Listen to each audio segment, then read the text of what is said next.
Setelah kita pantau lokasi terdampak di Sumberwuluh, kali ini kita akan bergabung bersama Oki Arisandi di Kampung Renteng, Lumajang yang merupakan desa terdekat dari Gunung Semeru.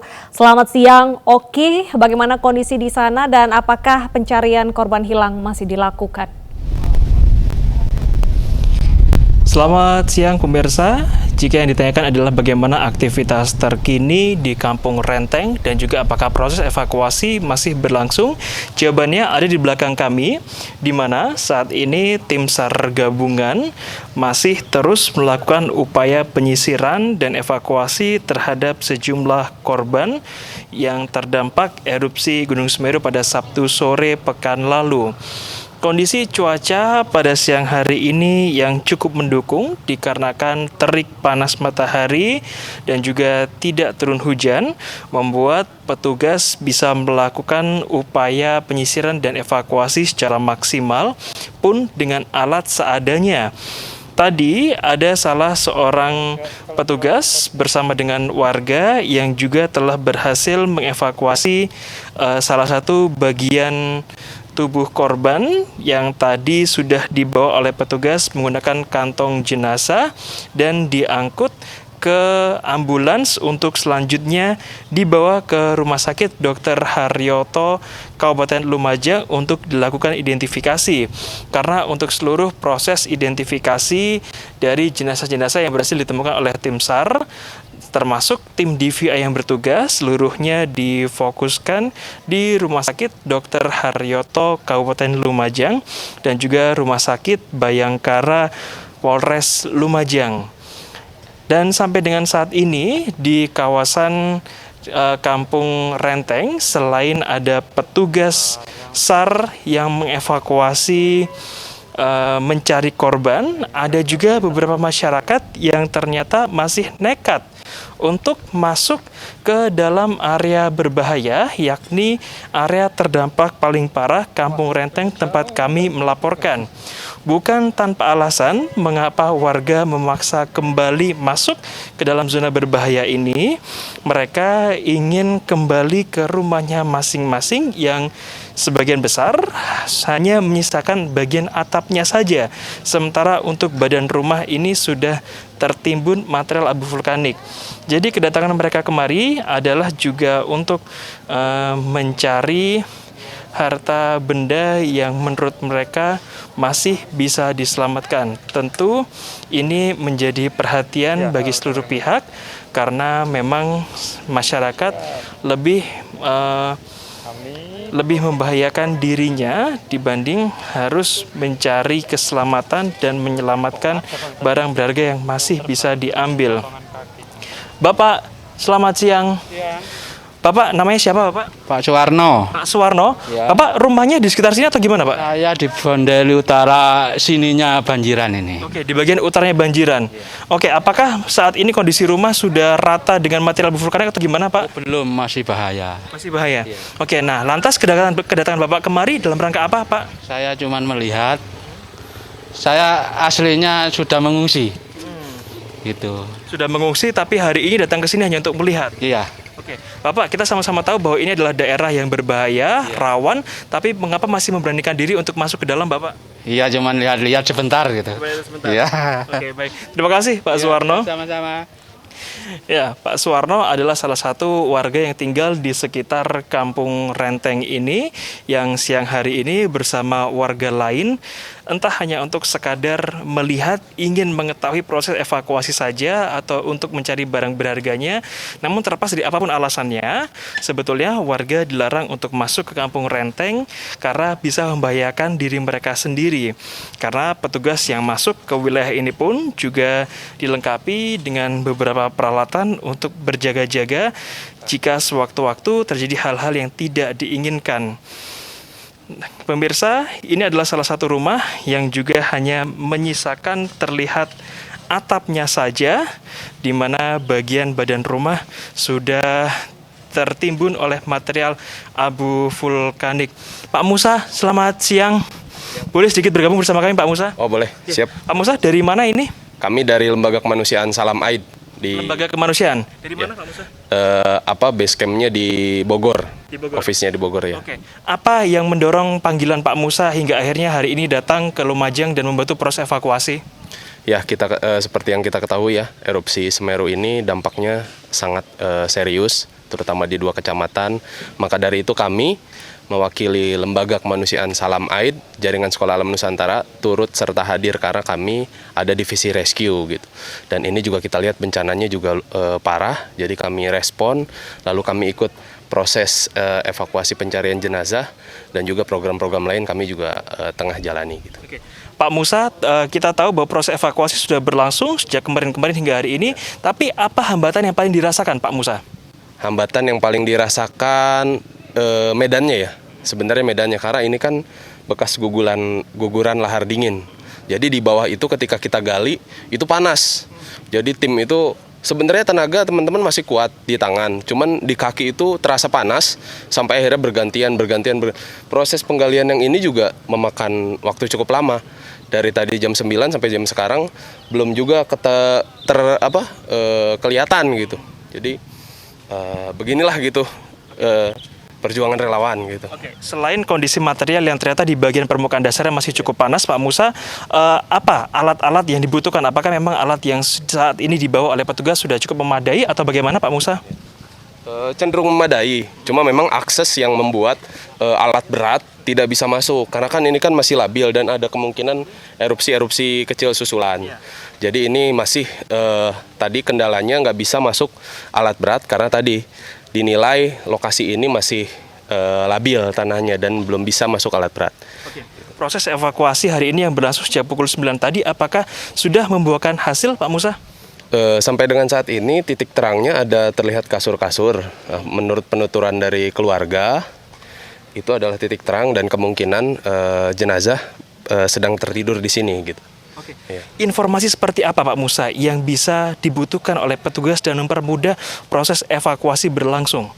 Ya, kami relawan tim SAR gabungan dari lembaga manapun sifatnya terbuka ya kepada masyarakat yang memang ada saudaranya, ada sanak famili atau tetangga yang memang hilang kontak atau terakhir kali terlihat pada saat erupsi hari pertama gitu, hari Sabtu. Nah, sampai kita masih standby dan kita siap menerima informasi. Jadi untuk masyarakat kami sarankan untuk terbuka gitu. Misalkan ada keluarga atau tetangga yang hilang dan ini pun salah satu buktinya ini ada laporan kepada kami bahwasanya ada di titik ini. Jadi kami menggali dengan keterbatasan yang ada, cangkul, skop.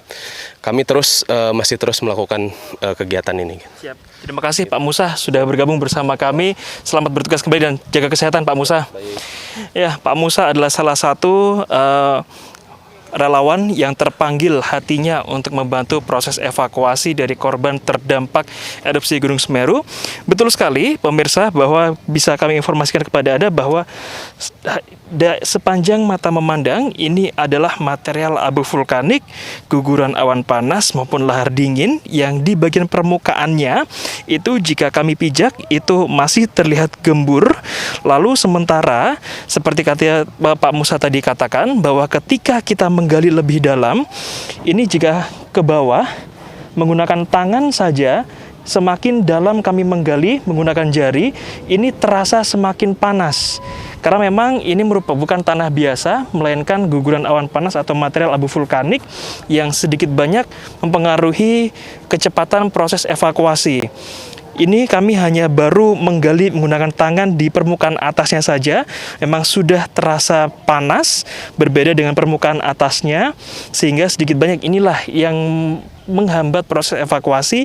Selain karena petugas relawan saat ini belum bisa mendatangkan alat berat. Karena memang akses untuk menuju ke Kampung Renteng masih sangat minim.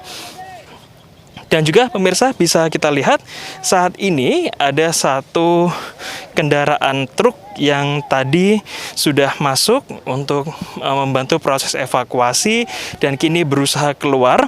Namun karena seperti yang tadi kami sampaikan, karena material abu vulkanik ini masih gembur, ketika dilewati kendaraan berat bahkan truk sekalipun, itu sedikit banyak bannya akan masuk ke dalam kubangan material abu vulkanik dan mengganggu proses jalannya. Sehingga terlihat ada petugas kepolisian di sana dibantu beberapa warga sedang berusaha mendorong truk tersebut agar bisa terbebas dari kubangan material abu vulkanik. Dan tadi pemirsa bahwa ada beberapa pihak yang menuturkan jika saat ini ada beberapa rumah yang menyisakan atapnya saja, tidak sedikit rumah warga yang juga sudah ambruk rata dengan tanah karena atapnya tidak kuat menopang beban berat dari guguran awan panas material abu vulkanik. Dan pemirsa, saat ini bisa Anda saksikan bahwa ada satu kendaraan truk yang terjebak di kubangan material abu vulkanik, dan petugas dari relawan bersama dengan polisi dan warga sekitar berusaha membantu agar truk tersebut bisa keluar terbebas dari kubangan. Kami akan tanyakan kepada beberapa petugas. Bapak, selamat siang. Boleh bertanya, truknya dari mana, Bapak? Nggak tahu, Pak. Oke. Jadi baru saja petugas bersama dengan relawan dan juga warga berhasil mengevakuasi truk yang datang dari dalam menuju keluar, menuju ke perbatasan antara Kampung Renteng bersama dengan Desa Sumberwuluh, yang belum diketahui membawa material apa, dan nanti akan kami cari tahu lebih lanjut. Sebetulnya pemirsa, pada siang ini atau siang tadi Presiden Joko Widodo dijadwalkan hadir meninjau kondisi Kampung Renteng di sini. Namun karena satu dan lain hal, kami tidak mengetahui alasannya apa, Presiden Joko Widodo tidak hadir kemari, lantas melanjutkan perjalanan dari posko Sumberwuluh menuju ke jembatan Geladak Perak maksud kami, dan langsung turun menuju ke Kecamatan Pasirian. Pemirsa, selain merubuhkan rumah, guguran awan panas dan juga material abu vulkanik juga ikut merobohkan tiang-tiang listrik bertegangan tinggi. Salah satunya seperti yang Anda lihat di layar kaca, ini adalah tiang listrik tegangan tinggi yang saat ini kondisinya sudah roboh dan miring sehingga memutus jaringan listrik di daerah sekitar Kampung Renteng maupun Desa Sumberwuluh. Tentu pihak PLN atau perusahaan listrik negara juga sedang berupaya untuk memberikan bantuan secara cepat agar bisa kembali memulihkan kondisi listrik di daerah terdampak paling parah. Dan kami akan ajak Anda untuk melihat salah satu rumah warga yang terdampak cukup parah. Ada di sebelah kiri saya, pemirsa. Jadi ini adalah contoh bagaimana tingginya material abu vulkanik yang merendam Kampung Renteng di Kabupaten Lumajang pasca erupsi Gunung Semeru. Rata-rata ketinggian rumah jika kita lihat dari bagian sisi samping dindingnya ini berkisar antara 3 hingga 4 meter dari permukaan tanah. Karena ini hanya menyisakan bagian atapnya saja, otomatis dapat kita tarik kesimpulan bahwa ketinggian material abu vulkanik ini sudah berkisar antara 1 hingga 1,5 meter yang ternyata cukup tebal. Jadi biasanya pemirsa, dari bagian bawah permukaan tanah hingga dinding atas ini untuk ukuran ideal rumah berkisar antara 3 hingga 4 meter. Namun terlihat ini sepertinya adalah bagian jendela rumah yang kurang lebih tingginya sekitar 1 hingga 1,5 meter. Dan ini adalah batas material abu vulkanik tertinggi yang menimbun salah satu rumah warga ini, yang artinya tumpukan material abu vulkanik ini sudah setinggi 1 hingga 1,5 meter. Dan hal inilah yang membuat hampir seluruh rumah warga tidak terlihat, hanya menyisakan atap-atap bangunan saja, dan membuat warga yang tinggal di sini kini tidak memiliki hunian tetap. Itulah mengapa yang menjadi alasan bagi pemerintah Provinsi Jawa Timur nanti akan mencarikan lahan baru bagi warga terdampak dan juga membangunkan rumah hunian sementara di titik yang lebih aman, jauh dari kawasan erupsi Gunung Semeru jika nanti di lain waktu kembali terjadi, dan tentu itu tidak kita harapkan. Kembali ke Anda di studio. Baik, terima kasih Oki atas laporan Anda. Nanti kita akan pantau lagi bagaimana kondisi terbaru di Kampung Renteng. Selamat bertugas kembali.